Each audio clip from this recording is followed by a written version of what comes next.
Hai semuanya, ketemu saya lagi di kelas tutorial Sisap. Oke, dan pertemuan kali ini kita akan membahas tentang Poesan atau inheritance. Coba bayangkan kalau kita punya dua kelas sama dengan variabel sama, tentunya akan sangat memboroskan memori. Bagaimana cara kita mensiasati itu semua? Maka kita akan membuat parent class dan juga child class. Kita coba saja. Sebagai contoh kasus ini saya akan membuat perbedaan antara pegawai harian dengan pegawai tetap. Tapi tentu saja generalisasi dari itu semua adalah kelas pegawai. Jadi saya akan buat kelas pegawai. Oke, kelas pegawai.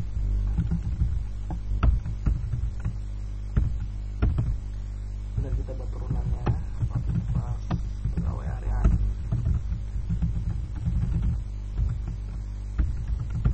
Dan juga pegawai harian. Ini pegawai tetap.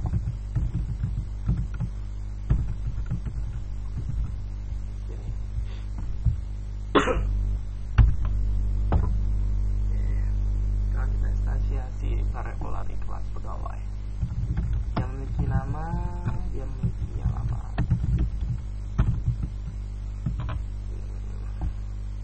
Kita buat propertiesnya. Ada caranya dengan refactor, create property. Harus pilih spasnya, ini juga sama. Refactor, property.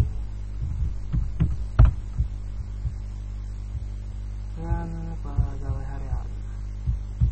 Pegawai harian tentunya karena dia mewarisi cara memanggil parentnya ya dengan cara titik dua kemudian panggil parentnya.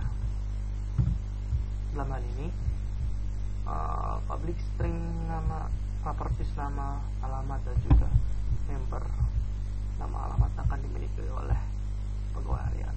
Yang membedakannya ialah mungkin gajinya ya. Gaji harian. Dapat posisinya juga refactor create property. Kemudian pegawai tetap gajinya beda dengan pegawai harian, gaji bulanan ya.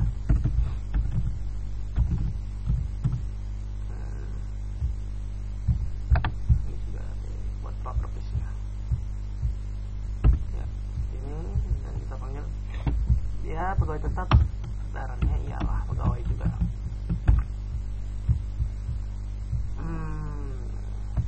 Inheritance tidak membolehkan multiple class, yaitu memiliki dua parent.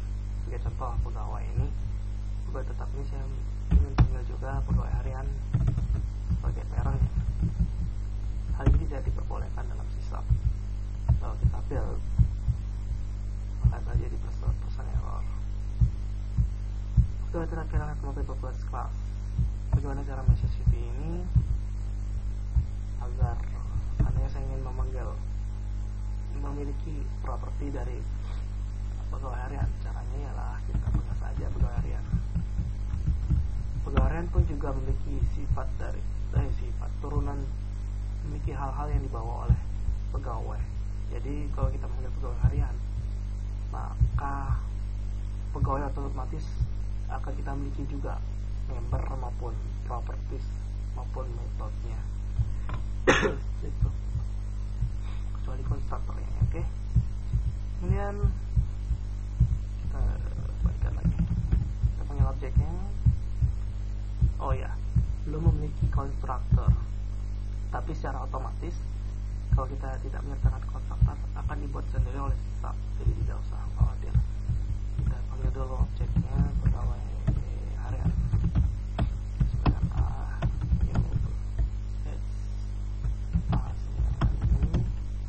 Pegawai harian. Yang kita lihat properti apa saja yang dimiliki pegawai harian. Oke, kita lihat alamat, gaji harian, juga nama. Dan tidak memiliki properti yang dimiliki oleh pegawai tetap karena bukan merupakan turun dari pegawai tetap. lihat begitu juga pegawai tetap.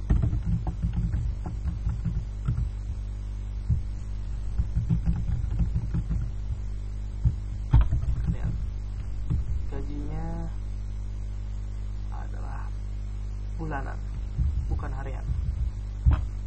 Seandainya kita memilih pegawai harian sebagai parent pasnya, kita lihat apa yang terjadi. Tidak memiliki gaji harian. Oke, mengerti kan? Ambil propertiesnya, kita set propertiesnya, kita set dulu namanya, kemudian PT, kemudian alamatnya kurang. Ini kita buat print out keluar tulisan saya Udin, alamat jadi kuburan.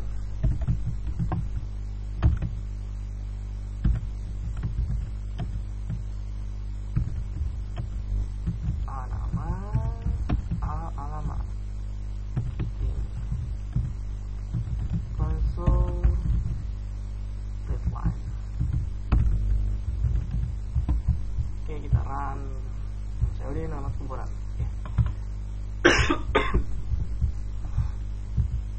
Alright. Sekarang apakah yang terjadi?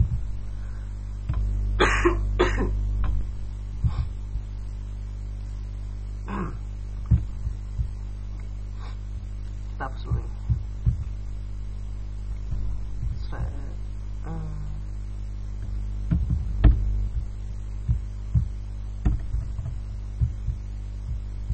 Karena kita akan membuat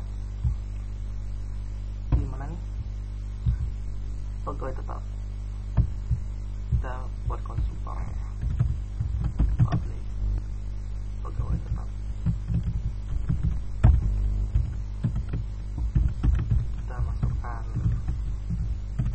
sebuah pernyataan kalau ini merupakan konstruktor dari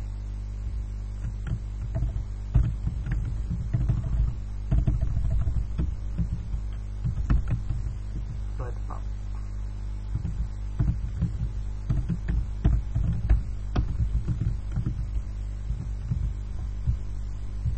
Dan apabila saya membuat konstruktor juga di sini,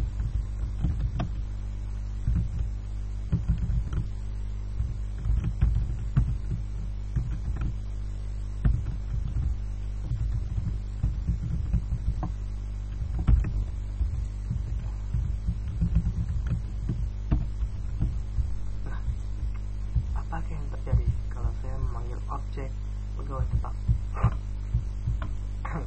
Apakah kan ia hanya membaca pegawai tetap itu saja, atau juga ikut memanggil pegawai? Apalagi kita run, ya pegawai juga ikut terpanggil. Kenapa? Karena secara otomatis parent class yang sebagai mana adalah pegawai ini diinstansiasi terlebih dahulu sebelum akhirnya dia ke konstruktor dari pegawai tetap. Jadi instansiasi membernya dulu secara otomatis, kemudian konstruktornya, kecuali metode-metodenya yang dipanggil mungkin konstruktor aja, terus dan dia akan ke pegawai tetap setelah itu. Maka pegawai juga akan ikut terpanggil. Tapi seandainya saya buat konstruktor lagi, namun memiliki parameter string nama ini console write line nama.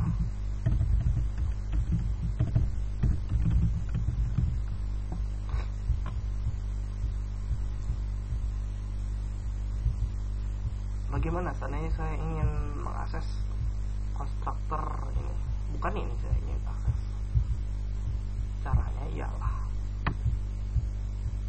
pada ini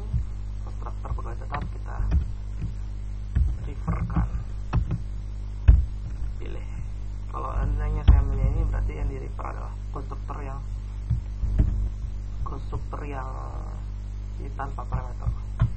Namun kalau saya berikan parameter, nama saya Joko, maka dia akan memilih konstruktor yang ada di sini. Nah, jadi kita jalankan programnya.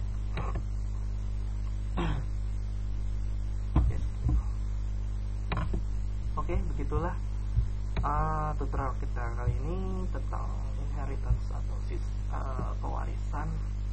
Terima kasih telah melihat tutorial saya ini, dan kita akan kembali ketemu lagi dengan pembahasan sisa yang lainnya. Terima kasih banyak.